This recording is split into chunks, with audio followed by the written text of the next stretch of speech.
Hey guys, Andrew McComb here from LeadWell Global. I'm with the Dean of the school, Malcolm Dunn. Malcolm, welcome to the video. Hi Andrew, thanks for coming along and helping us reflect on what's happening in the world and some of the ideas we've got in terms of what we can do moving forward. Amazing backdrop, but mate, the world's not in such a great place at the moment, is it?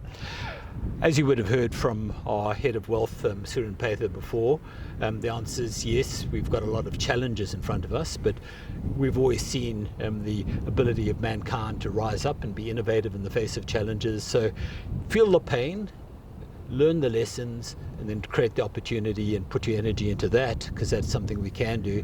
Worrying has never created solutions. So just on that though, there is a significant impact going on. What's your take on that? So, Andrew, there is a significant impact, but it does impact different people in different ways and different industry sectors, different geographies. So part of that is to really understand that. And what we've done is developed a volatility assessment instrument so that we can look beyond the VIX, which is looking at market volatility, which is all over the place at the moment. But from a sectoral perspective, we can look at what's happening in financial services, what's happening in the legal profession, what's happening in healthcare. Therefore, what are the appropriate interventions that fit the problems that are presenting, rather than just one size fits all? And obviously there's a short-term and a long-term approach to that. Yes, you're right. So building resilience in people so that they're not overwhelmed is critical at this point in time, and the support for them. And that's both at the individual level, but also at the systems level for their teams and their organizations. And those are some things we've put in place, some LeadWell coaching to help create that balance, that equanimity. From that balance point, then you can start to say, what are the solutions? What are the fundamental issues? Face up to them, and then what are some of the solutions moving forward? So I guess, like you say, it is important to acknowledge there is some pain going on right now, feel it, essentially, and then come out of it with some solutions. I think there's solutions, but there's actually, what is the opportunity that this presents? We call it an inflection point. We've got a true change that could occur in the way that we look at the world and the way that we manage the world, and what we've titled it is quantum leadership. So this is really taking an outside-in perspective, much more holistic one of the environment that we faced with, the ecosystem. So it's the economy, it's the community, it's the family, it's the organization, it's the person, it's the professional. All of those together, creating some much better understanding of the causality of large systems and the impact that has on people. Quantum leadership is then starting to say, okay, well, how do we manage that in a different way? The old leadership models of command and control and high level of structure just don't work in the environment we're now facing for the future. So would you say a quantum leader is someone who's actually taking the outside in and assessing what's important to them, what's important to their organization, their family, etc., every aspect, the environment, their financial situation, and then bringing that to the team? I think that's what is required, but more than that. So we call it quantum leaders, but the real goal of quantum leaders is to create quantum leadership in organizations. It's a distributed leadership model. It might even be across organizations. It's definitely across the private public sector.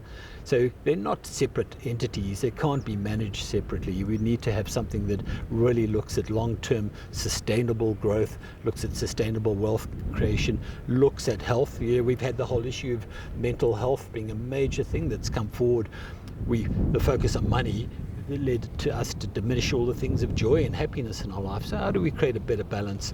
So quantum leaders are the people with the mindset, the capability, the communication, the political nous to create a much better environment for themselves and for the people that they're leading. So that is what leadership is. So from a LeadWell Global perspective, if I'm a leader that's out there and I'm facing some short-term pain, but I want a long-term gain, what have you got for me? Andrew, it's really interesting, and I wish, I've had 15, 20 years in this. I'm a qualified psychotherapist. I've never seen human growth occur because it's a good thing to do. Unfortunately, shit has to happen. You have to stub your toe, and from what's called a perturbating event, we start to develop new insight. It cracks the shell of our understanding, helps us break long-seated bad habits. So hard to reflect that this is what's occurring now, because it's bloody painful, but it is, if we have the ability to reframe it, a learning experience to think and see things differently. So your question was, what can we do in LeadWell Global to help that process? We help normalize what's occurred. We help reframe it into an opportunity for learning, and we start to then equip some of these leaders with the capabilities and the tool sets to be able to see the world differently, outside in, still see their organizations, what they need to do, but understand the macroeconomic, the societal and the community things that surround it as well. So Malcolm, obviously LeadWell Global is a lot about leaders, but it's also, obviously this has an impact on so much more than leaders. What else have you got that supports people outside of leadership? You know, Andrew, I've been a perpetrator of leadership programs and people for 15 years now, and I apologize. Serial perpetrator? I apologize for people who I thought you could fix you for next Monday morning, and that just doesn't happen. It's much deeper seated than that in behavioral change, but the biggest shift we've got to do now with quantum leadership is a shift in perspective. What is the field? And if the field is the whole ecosystem, so it's the world, it's different population groups, different genders, how do we think differently about what leadership looks like to engage and embrace all of those people? So it's about a shift in mindset. So when we talk about outside in, what that is what we call systems intelligence, starting to even notice what is the effect of all of those. And we can never be prescriptive, and it's never deterministic, are things that we need to sense and make sense of. So it's a different part of our collective intelligence we need to use for that. It's not resident in one person. So how do we start to harness systems intelligence, systems thinking? And then also something that we forgot when we were fight or flight. We knew to run before our brain had figured out to run. If a dinosaur was chasing, we've started, with our world of cognitive reasoning, we've moved away from that. But the thing of gut feeling and intuition and really starting to pay sense and notice to that is really important for us to be able to look at what else is occurring here that's reality, not what we've made up on our heads. So a different type of person and a different type of collection that's required for that. So working with the individual, but working with the team, with the organization is really important. And that's what those interventions need to look at, the system and the person simultaneously. So how's LeadWell Global going to help me with that? So part of it, Andrew, there's one other group that we want to work with, is the future leaders. So they haven't yet got all our biases and prejudices and the things to unlearn. So may they learn the new way of doing things. May they lead the new way of doing things. Let them disrupt us so that they will take us into this next generation where we have global technology enablement, but we've also got the ability to laugh at ourselves and balance ourselves. So what we do, following good adult behavioral change perspective, we say it takes time to become wise. So it's 3 to 6 months to 9 months to be able to do that. But part of that, the first part is what we call the awakening. So this is the aha moment. We do that through a range of assessments, but this is for you to be able to get that moment where you can start to say, okay, I see myself as others see me, or I see myself. What is it I want? From that position of higher knowledge, then you can start to look at the system around you and notice things you hadn't noticed before. The way we do that is to use what we call an immersion experience or scenario-based learning. We drop people into those future as far as possible, virtual reality or over video. We drop them into these plausible scenarios like there's a global virus or something's happened. Now bring out fail safe in an environment where it doesn't matter and you can reset it. It's like the pilot training. Not good if you crash but didn't kill anybody. They're doing that now in the surgical profession. You can learn on dummies, rather than killing somebody to learn. So you'll put people under pressure in the programs to bring out their learning, I guess. Well, we do the both. It's the duality of consciousness to be on the dance floor involved, which is where the pressure, but be on the balcony and noticing what's happening and be able to say, how would I change it? So that ability to have that reflective capacity to then, as a leader, to do an intervention that's going to change the dynamic of what's occurring on the dance floor, to call the discordant notes, to see the disconnects. But most importantly is not think that we can fix it in a structured manner through a process, that we need to create an environment that allows it to adapt and fix itself. And that creates a lot of trust, and it says the investment in the people who are on the dance floor is the more important thing, rather than going and telling them this is how it works. So you're saying as long as they show up, it's more important as to what they then do once they show up? I think the showing up is about them wanting to improve themselves and feeling that there was something to learn, and there's capacity in the organization to change, and we can help create that through the awareness awakening activities. And some of them are a bit challenging, but they're really good. But then is what do you do with that? You know, at the moment everybody's in a state of heartache. Wonderful place of learning. Nice not to stay there. Okay, so what have we learned, and then what can we do about it? So the use of optimism, creativity, innovation to come up with new solutions, really good.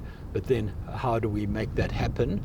So after we've done the immersion experience of saying, okay, let's look at alternate worlds, how does it feel, what have we learned, perspective taking, then they'll get an adaptive challenge project, we say, which their real world is their project, but you're doing it with a view of how do I make it a better real world, and we support them with coaching through that process. And that's a 3 to 6 to 9 month process of then integrating that where it becomes an everyday habit again. And it's not enough to do it for an individual, because they can be isolated. We need to do that for enough people to create a tipping point, critical mass to create a tipping point where you can shift a team, or shift a business unit, or shift an organization, shift a nation, shift a world. So who should be showing up? Andrew, that is a really good question. And I've had the heartache of getting people who aren't learning ready showing up. And it takes so much effort to energize them for change. So the unfortunate but fortunate byproduct of a crisis is that people who show up want to change. They want to see things better. And so the people who are ready to change, I believe in everybody there's innate capacity and intellect to do things differently. I really do believe that. Not everybody's tapped into that, but the potential is there. Okay, so how do we build them to be their best person and help them, support them? It has to be self-authored. They have to do it. So the people who show up have to want and suspect there's more for them. But there's also around then the other side of themselves, that they see that they're part of a community, they're part of a society, they're part of an organization, so they can have that broader perspective taking. So it's a people with a sense of purpose, which is beyond self-actualization to self-transcendence, to be able to support a society. And ironically, Andrew, the only true learning comes when you self-transcend, because that's when you recognize how little you really knew, because now you're having to influence others, you're seeing other people's perspectives, you're trying to engage them, and you learn. That's your next layer of learning. It's so ironic. You think you know something until you start working with other people and learning. Yeah. What I'm hearing is it's people who want to make a difference to themselves, to their team, to their business, to their corporation, and ultimately, I guess, the community and the world, in some form. Andrew, yes, but let's not forget at that personal level, their family. And I've seen so much psychological splitting of professional and personal family members, and it just causes real psychological distress. And there's some professions in the health industry, there's 42% dysfunctional distress. So in the name of a noble cause, people are sacrificing themselves at work and then coming and not doing the right thing in other social settings. In executives in general, it's about 34% at a level of dysfunctional distress, which manifests in bullying and substance abuse. Not happy, John, not happy people, So how is it that now we can say that is not good enough anymore? Let's use this inflection point of a real global crisis to change the way we see the world and do things differently. It may be embracing some of the things that we get out of Bhutan and the Gross National Happiness Index, or the wonderful Jacinta Ardern's doing in New Zealand, also looking at factors of the livability as well as GNP in terms of how it is that our responsibility to society. I think it's going to be more pervasive than that. Economic sustainability is fundamental. It's a hygiene factor. If we don't have that, poverty brings misery. But beyond that, creating true wealth is collective wealth, and looking after health and well-being of our families. Well, guys, sounds like quantum leadership might be the new way forward. If you feel inspired by what you've heard from Malcolm, then LeadWellGlobal.com. Got more information for you, more videos, more programs, more support. Malcolm, last words. So really, to those future leaders and existing leaders who are agents of change in the world, I really implore you that this is the opportunity to stand up and make a difference. It's going to take courage. It's going to take insight and resilience from you. There's a whole wonderful group of people that are starting to emerge that we're seeing now. How is it that we get that message, the message of hope there? Because that's going to lead to innovation and constructive solutions. Not that we undermine what needs to happen from a hygiene perspective now. Critical. We've got to do all those things, but what happens beyond this, not going back to business as usual. Let's learn from what we didn't do in the global financial crisis in terms of the fundamental change. This time around, let's be smarter. Let's look at this gift we've got to do things differently as we move through this.